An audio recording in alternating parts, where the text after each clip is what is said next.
Thanks, Daniel. Thanks, Rachel, uh, for put together this great group of poets. Also, Angela Maria, the artist Arturo, Aurelio. And also, especially with my maestras, Cecilia and Susan, I write also something in relation with the documentary poetry.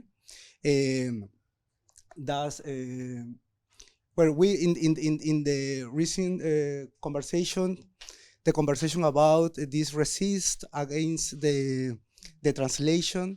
We were talking here about the hegemonic language in many cities and the language justice in many cities in the United States.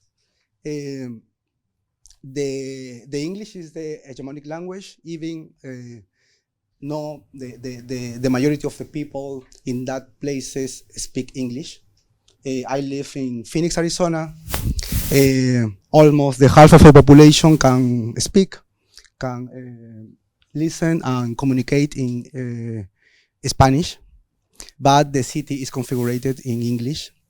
And now I live in Providence, Rhode Island, and the people that speak Spanish is more than the people that speak English. But the city is configured in English, and what happened? What it happens? The language disappears. It's a power to be bilingual. I am not totally bilingual. I will read, and also the conversation of Susan and Farid about how to write. No, we we have this tension always between the institution and the community. The relation between the institution and the community always is unequal. Um, I live, I said, in Providence. I have a Brown University next to my house. And Brown has a long history of displacement of the African community. And also thinking about the archive, know how what is outside, what is inside, who can access to the archive, who can access to the archive to reconfigure the archive, because the landscape is accumulation of the archive, right? But we can see the archive, but we don't have the access. The access is a privilege, and to put in tension, no, the hegemonic archive with our personal archives, the archive of the body, the archive of the family. So I will read a poem from this book. Uh, this book is Gamer Over. It was published in Spanish in Peru, in Lima, past year. The book is coming in English next year. The translator is Ryan Green. Gamer Over is a counter mapping of Phoenix, Arizona, of a neighborhood in Phoenix, Arizona, thinking about how to respond this repetition of cartographies, colonial cartographies, that have fixed narrative about the territory, about the population, about the space. I will. This is some maps that I did in the book. And I will read this first poem. You can read the translation on the screen. I'm also thinking about the title is two-folding, but also could be doubly. No, is also difficult. The translation is also an option. You have many words that you can choose for for each verse. So for that reason, the body of the translator is very important. No, the translator is also an author. Okay, I will start.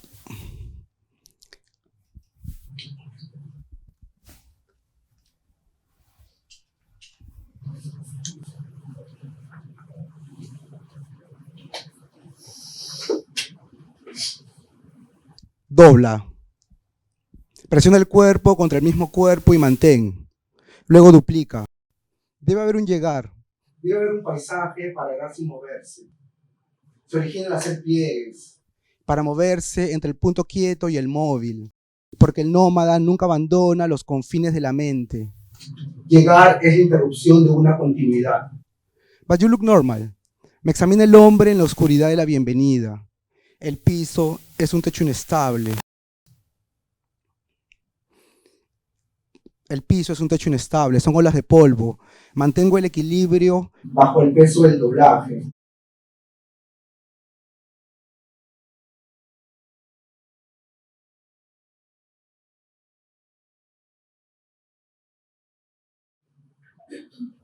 Bajo el peso del doblaje. Llegar implica decir, doblar proyecta una imagen de sí mismo. La calle parece un centro comercial en ruinas. Llegamos buscando casas a través de ventanas. We buy fire damaged houses. Advierte un pequeño letrero clavado en la esquina de un desierto vacante.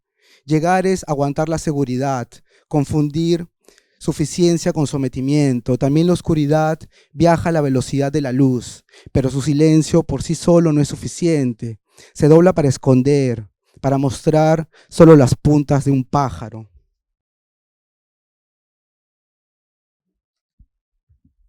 Antes de llegar, googlea la ciudad. Estás aquí.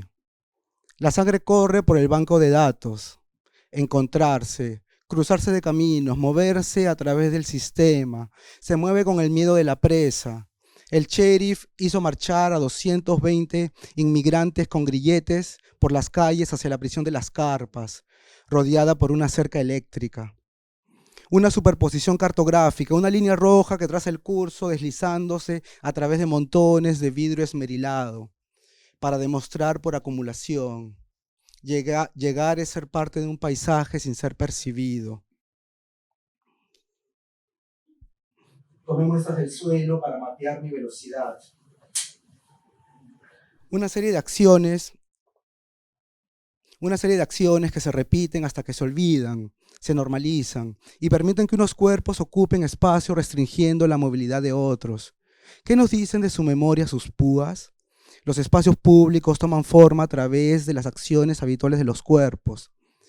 Bajo su vigilancia, las tasas de delitos violentos se han disparado en términos absolutos y en relación con otras jurisdicciones. Ha desviado recursos de las funciones básicas de la aplicación de la ley a las muy publicitadas redadas de inmigración. Los espacios son como una segunda piel que se despliega en los pliegues del cuerpo.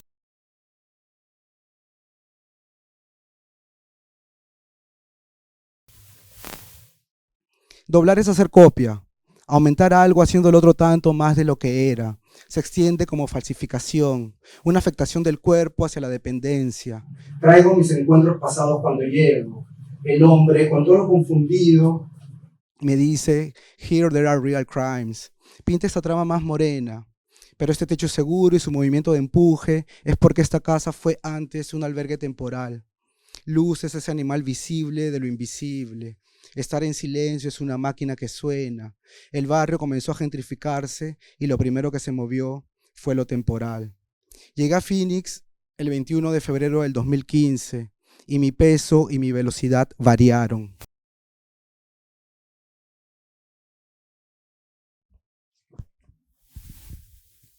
Llegar es verificarse, es ser verificado, es doblar, es volver una cosa sobre otra. Silencio, no intimate contact, dice una pared en Grant. Estar allí es doblarse frente a la ceniza. Luzco normal como qué, donde no puedes estar en los mapas como en tus pensamientos. Volverse es traducirse, es torcer, volverse es enviarse, girar el cuerpo para mirar lo que está detrás. El desierto es el paisaje de la desaparición coordinada.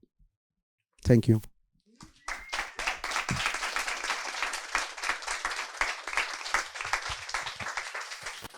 And also, I need to say that at the end of the book, there is a long note about who are the authors of some of the quotes that I have taken. In the sense of the the learnings of the disappropriation. I don't know if you are familiar with the concept that Cristina Rivera has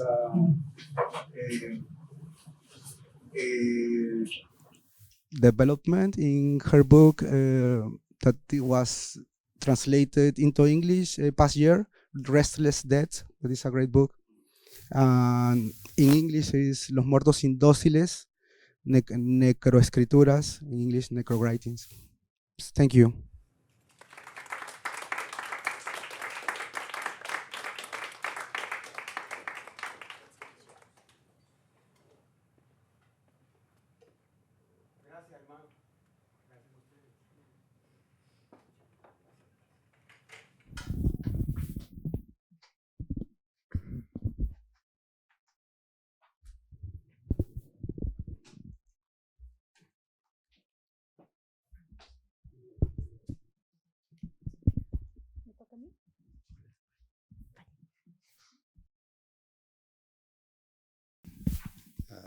Yeah, thank you to everyone who made this possible. Daniel M., Rachel also for helping to host us. We are together, and that's a miracle, a soft miracle. I'll start with this translation of a Peruvian poet, Tilsa Ota. I first came to know about Tilsa Ota's work through Giancarlo's work. So Giancarlo, aside from being a fantastic poet and thinker, translator, who's translated Susan, runs this press that you need to know about called Cardboard House Press, if you don't already. And they did this beautiful chapbook of Tilsa Ota's work. Felicidad. Yo supe mover mi colita desde siempre. No es complicado. Happiness. I've always known how to shake my tail. It's not that serious. Or happiness. I've always known how to move my dumpy. It's not that serious. Or happiness. I've always known how to shake my little ass. It's not that serious. I don't know. There's so many ways.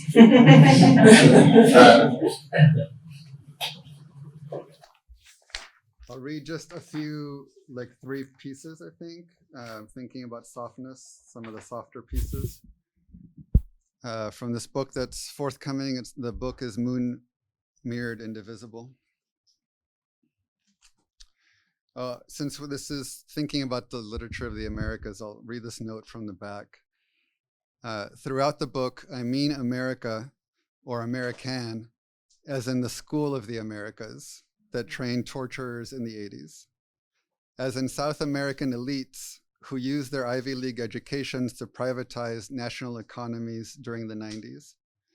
As in the t-shirt that reads, Pinochet did nothing wrong, popular today with the global far right. I mean Bell Hooks's formulation, white supremacist capitalist patriarchy, realized on a hemispheric scale, a coherent and reciprocal, if asymmetrical, network that tries to hide behind practices of resistance, behind regional and cultural particulars, behind diasporic identities, sometimes referred to collectively as Latinidad.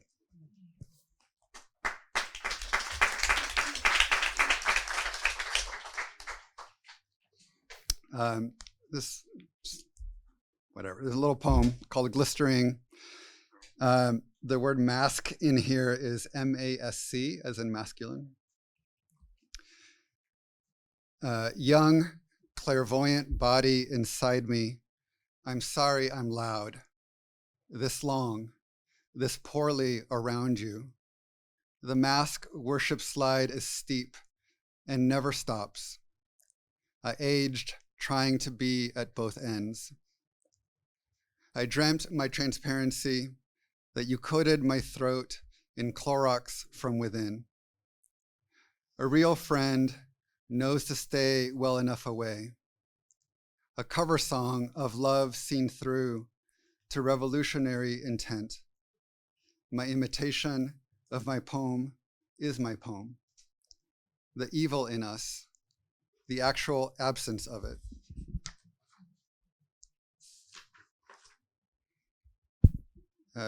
This is called Against Occupation, and it's after the African American studies scholar Lyndon Barrett, who was killed in 2008, and he was a mentor and friend. I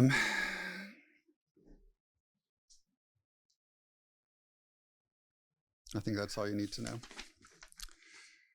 Against occupation. Neither dignity nor the promise we could write our way into it. If he knew his name and his word couldn't own him, omit the wish of authorship.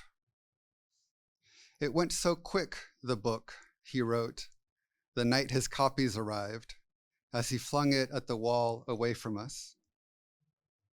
He was killed later, but omit spectacle. So he stays well enough away. And in his wake, I think my task is to stop sorting sex from word, sex from breath, to sleep despite the men's reach for my child arousal, what had been expanding, exchanged for the compensating white promise in healing or domination, that I could be present at all the edges of my body at once. But that's just occupation or a grave. I try to talk about parts of this, and the student asks, how do you know when you're no longer talking as a person? I only know the arc across which he flung the book hangs here. Not empty space, but a billowing transom between life and word. So I can feel sea trash, arousal, the whole edge of California he helped lift off of me. Susceptible and undivided. I don't know, but what's seen and said, what touches leaving room enough to not stick, makes a turn-given key in my body, turned away from the heroics and capital of poetry. Left behind or stolen from, not believed in enough to realize their undoing. As if love stayed inside the poem, as if the outside didn't involve us, as if we believed in the difference. Every letter in this poem was cast by his hands, and isn't every next word ready to catch them?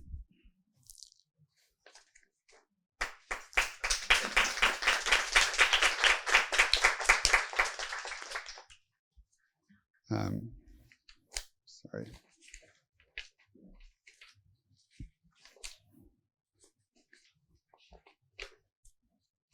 So I just realized our daughter is, oh, she left.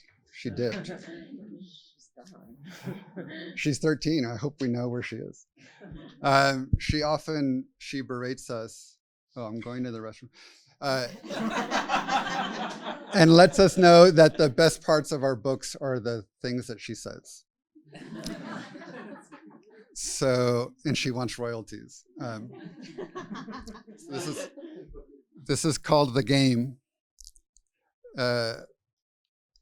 Called out by 4 coyotes on our street, foxy dogs held together by their smells. My family walked after them. The child's game was to say Spain. In various intonations and rhythms, we were to respond France, but with the previous nation's effects mimicked exactly so.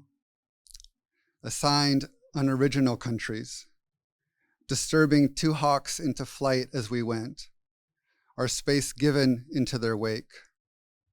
All done, the child said. Of the distance, the hawk's eyes traveled to get to her. I think you know this already. You can feel it.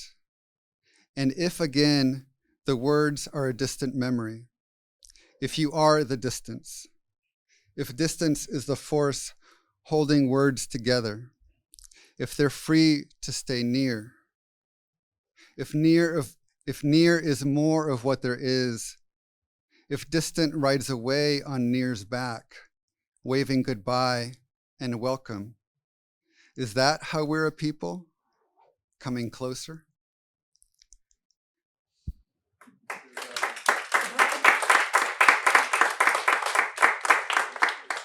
close with one poem, but just to say, the poet, my friend Fadi Judah, has a great piece thinking about the etymology of the word distance. And it is stand, right? And dis, two. To stand apart. But apparently, if you follow the etymology of dis, so it's Proto-Indo-European root, it's two, so you can think of it as doubling. And so rather than a figure for a void between two, you can think of a doubling where there is no empty space. And it's relevant because you first have to imagine distance as empty before you colonize a space. You first have to imagine a void so that you can then erase people into that void and then build on what was previously there, right? So thinking about the phenomenology of distance and closeness, void and presence is not just an esoteric philosophical question.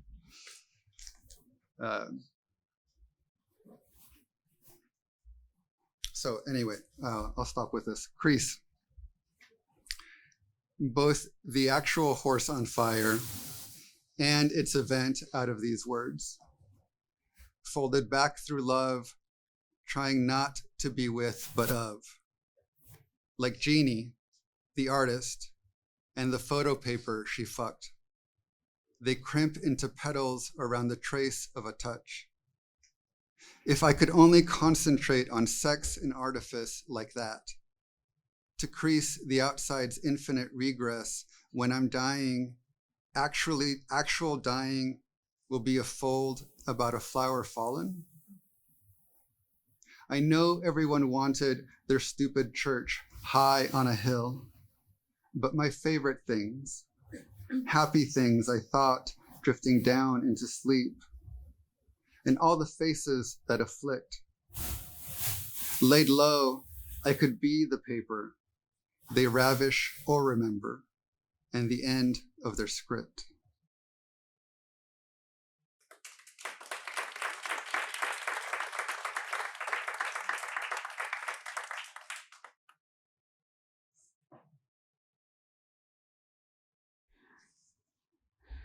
Well, since I suppose this is the end, no? It's very close to the end. We have some more. We have about 30 minutes. Okay. So I imagine the ending. And so when Danielle invited us to this day, I thought of showing you a little video, like a 2-minute video, but I didn't have the energy to put it together to show it to you. So I thought I would tell you about it so that you, instead of seeing it, would imagine what I am doing. And this is a translation into action that I did like maybe 2 weeks ago in Santiago. So I will tell you the story, and perhaps with good luck we can see the video tomorrow and you can translate the difference between what you imagine today and what I actually will show you. Okay? So let's hope that I can bring it and show it to you. So this is also about the Americas, and I am in Chile. This is, as I said, like maybe 2 weeks ago.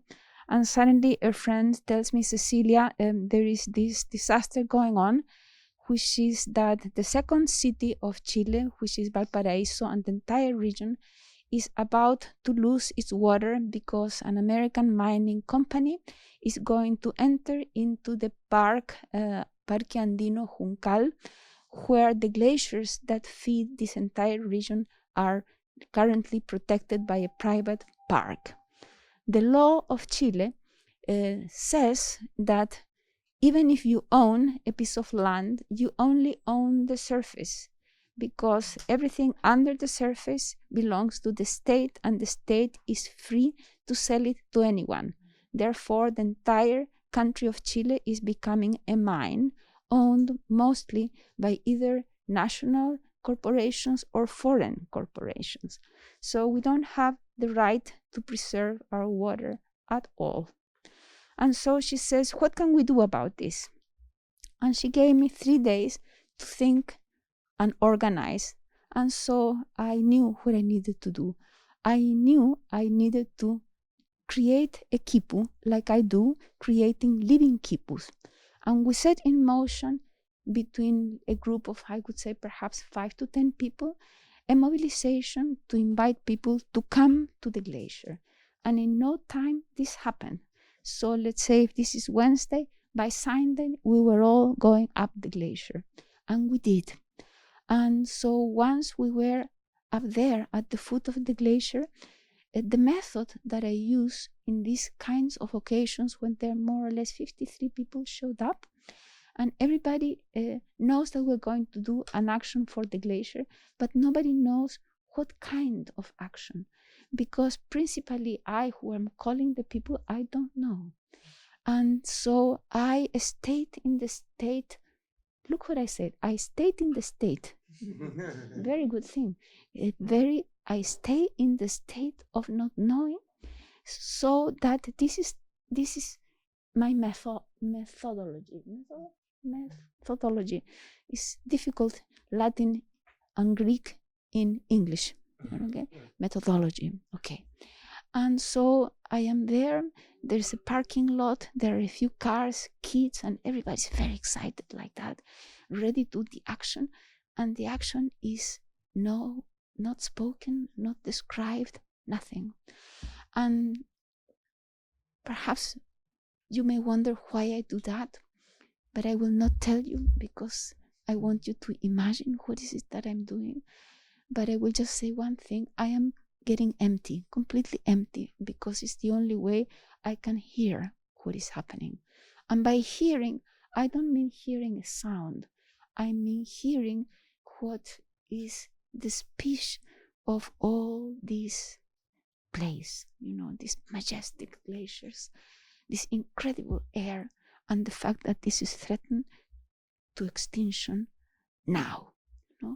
So somebody, I say, open the how do you call that, the back part of the car, the trunk. Open the trunk, and I had asked to get a number of wool, a lot of wool, unspun wool, which is a material I use. And I am there, and everybody's in this parking lot waiting, and suddenly I know what has to happen, and I pick up some wool, and I cut the first person, that is Susan, and I said, I put the wool around her, and I said, now you're a cloud. And Susan looks at me, and okay, and I said, please tell the next person. And suddenly the wool is being distributed, and everybody is turning the next person into a cloud.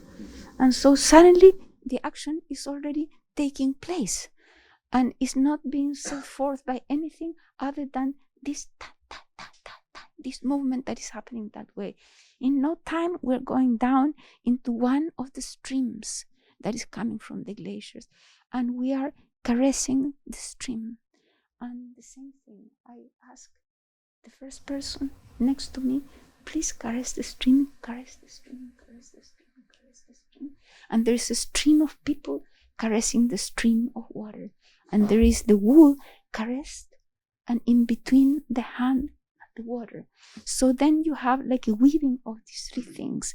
And then after we do that, people start to take on their own initiative to create their own sounds, their own music, their own dance.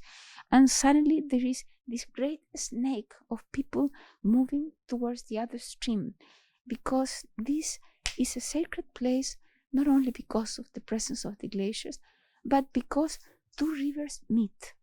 And so we do that, and this is our action, and we do the dance, we do the music, and we all go into a state of undescribable, not possible to say it in words, of ecstatic togetherness with each other and with the place. And this goes on for a few hours, and it's very hot. And there is a drone film, and what you will see is the film done by the drone. So we do this Sunday morning. First thing, the mining company is coming to invade and destroy this place. And people of their own accord have learned about this and have discovered that they have to get in the way and not let them pass. And that's what happened.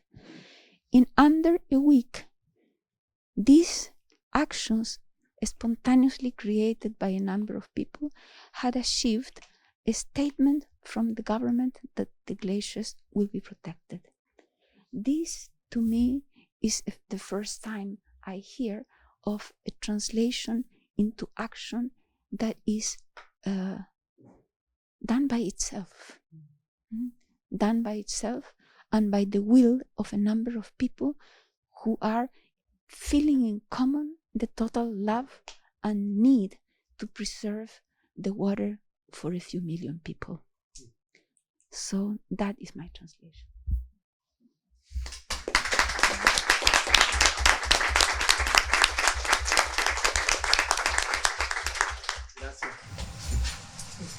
Gracias. I'm happy to start us off, but would anyone else like to jump in? A thought doesn't have to be a question, it just be a thought. Ask a question about translation, since we have this special opportunity to have a poet and translator who have worked together here. Could you tell us about your collaboration and what it was like when Giancarlo translated Susan's book, which I think you published last year? Is that right? Yeah. Because the book that I translated into Spanish, the name of the book is The Market Wonders. In Spanish, wonders could be two things. Se pregunta, preguntando, pero también maravilla, se maravilla. I like that title, El Mercado se maravilla. But in one of the poems, it's like very clear that you are thinking that the market is wondering something. So for that reason, I choose El Mercado se pregunta. Yeah, and also thinking about the syntax. No, the syntax is very important. I am very happy also to share this conversation with Roque. Roque is a great translator, and also I like that ethics about that you are translating Puerto Rican poets. I think that is interesting to talk about the ethics of the translation. No, what how thinking about if a white straight man can be translated to a queer person. No, this is also a conversation thinking about the positionality of the bodies when we pass the translation of the poems of the others through our bodies. No? This is very interesting. Well, it's very deep. So in this relation with Susan, one of the things is that we live in Arizona at that time. And when I meet Susan, do you remember that we meet in this office space, and Susan Read from.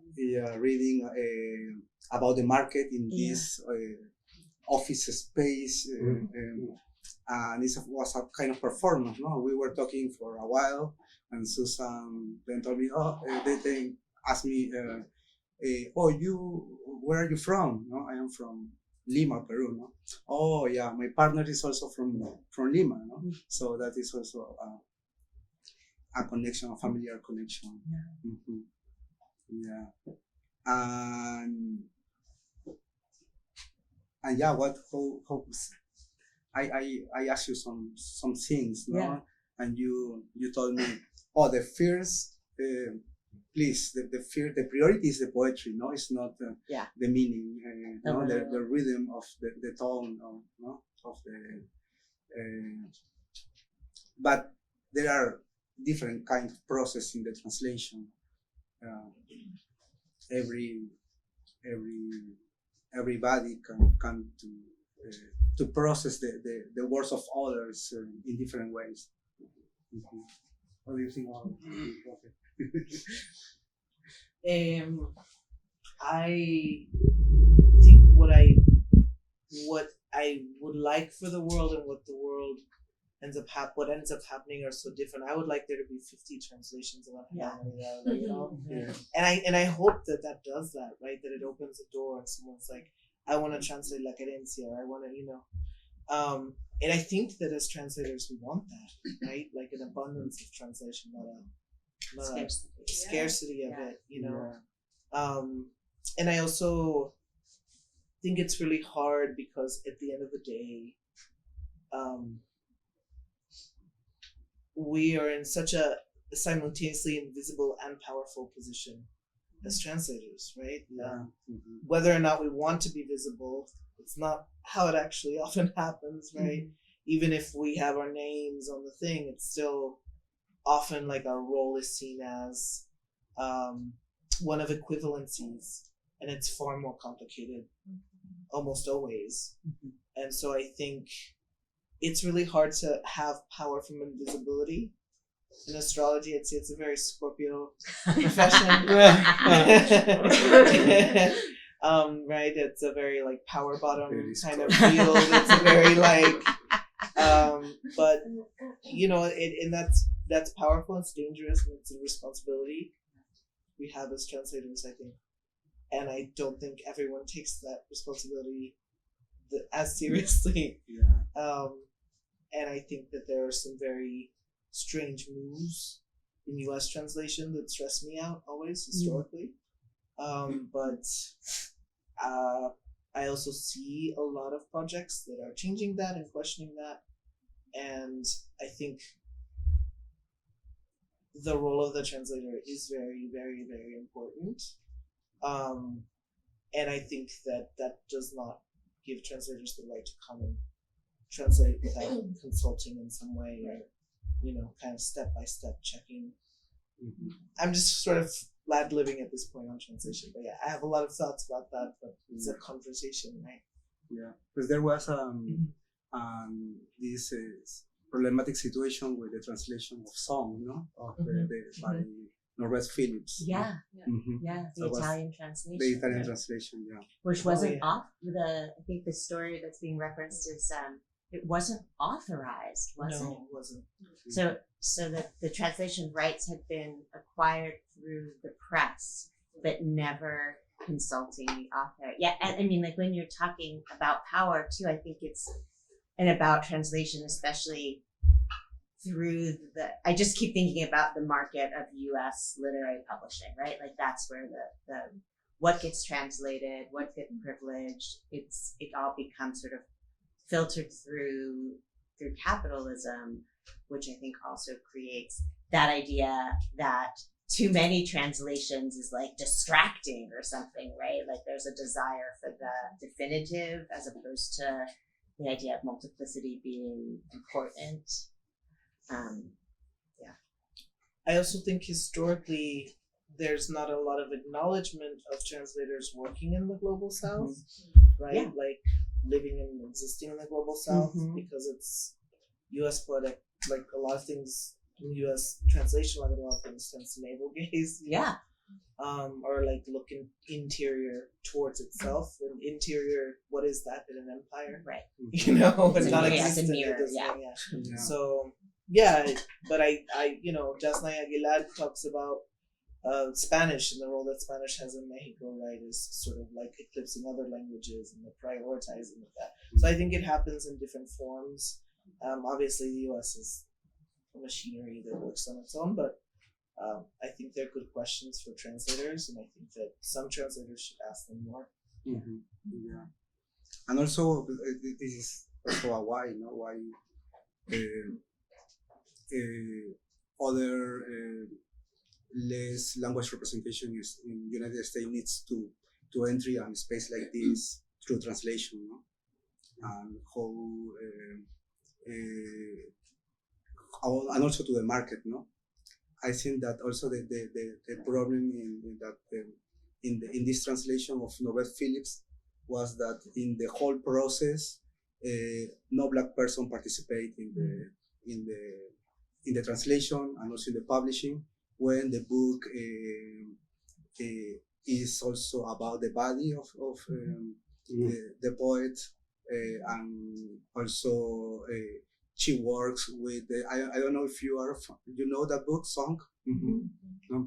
She made a kind of rituals with the words, with the documents, and she excavated through the words, and it was a very spiritual process.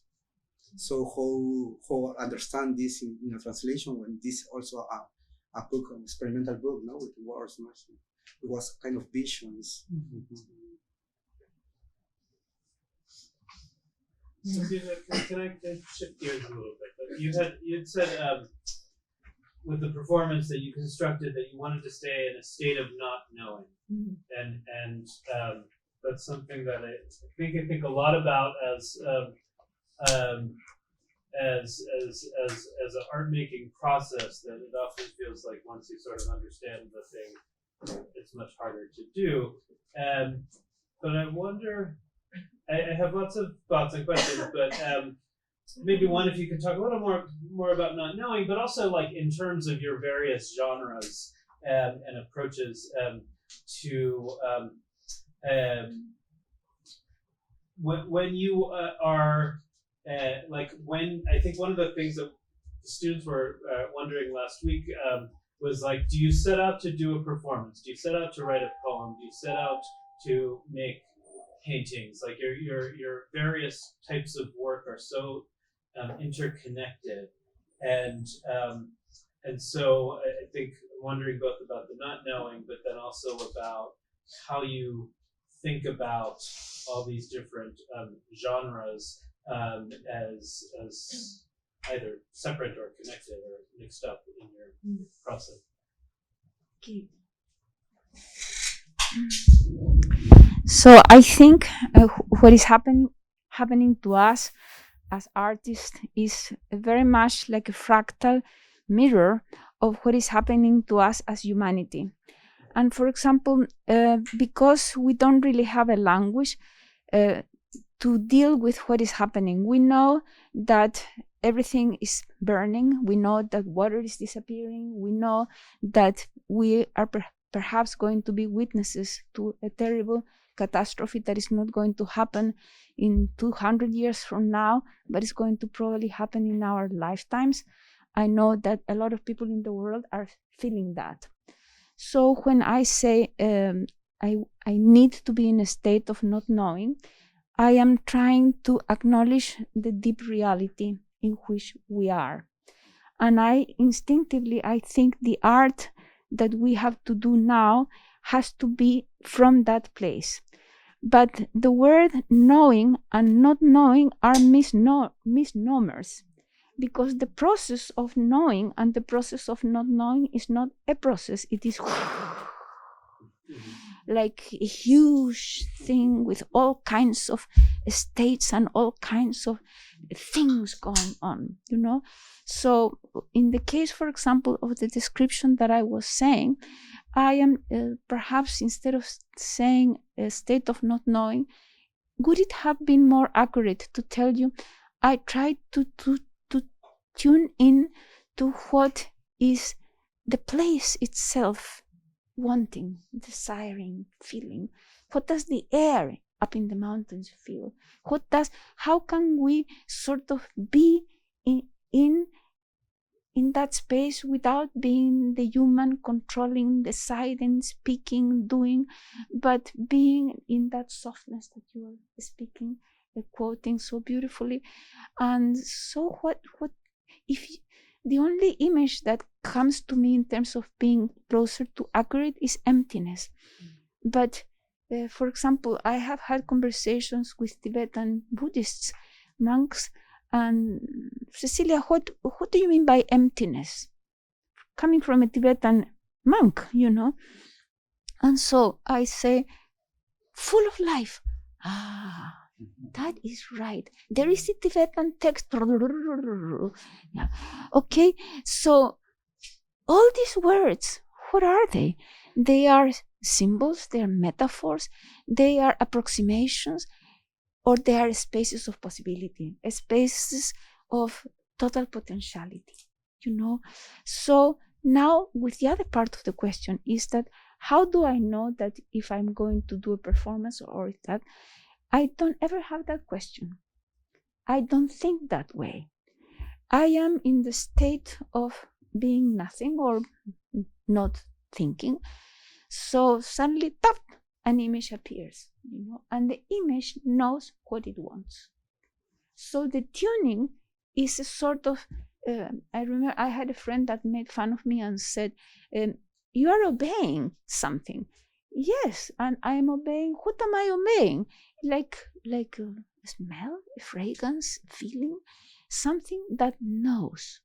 So the acknowledgement that there is something that knows that is not you, and that you engage with that knowing, like, for example, if you have had encounters with wild animals, I am sure you must have, you know that if you move too fast, it will run away. If you look in their eyes, they may get curious, they may attack you. So you don't really know what to do, but you know you are in the presence of something extraordinary, something that is beautiful, something that is sacred, something that is unknowable, So you are in a relationship of play and respect, which are not necessarily the same thing, you see. So you intervene and you don't intervene.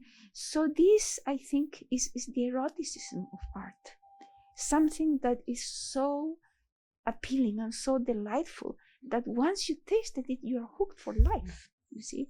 Because what is happening inside the poem or what is happening in art is beauty itself, quite beyond the fact that you're going to do a good or a bad artwork, So I don't know how many artists would agree with that, but to me, I have learned that I am the worst judge of what I do. And for example, I can tell you an anecdote that a lot of my work was destroyed by my friends because I used to give away my art for many, many decades.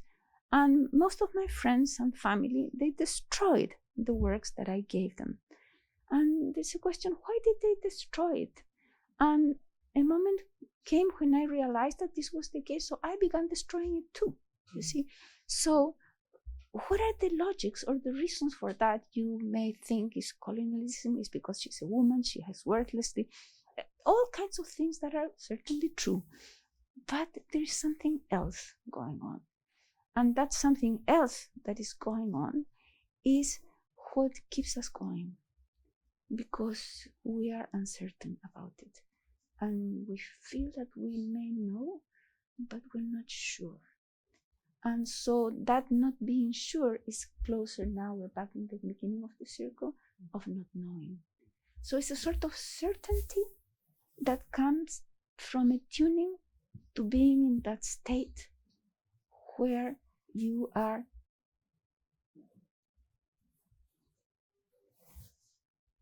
in suspense.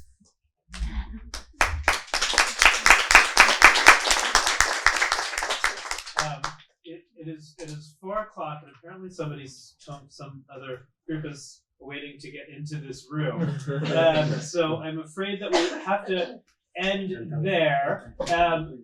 Please, once we get out of the room, feel free to chat with all of our artists, whom I want to thank very much.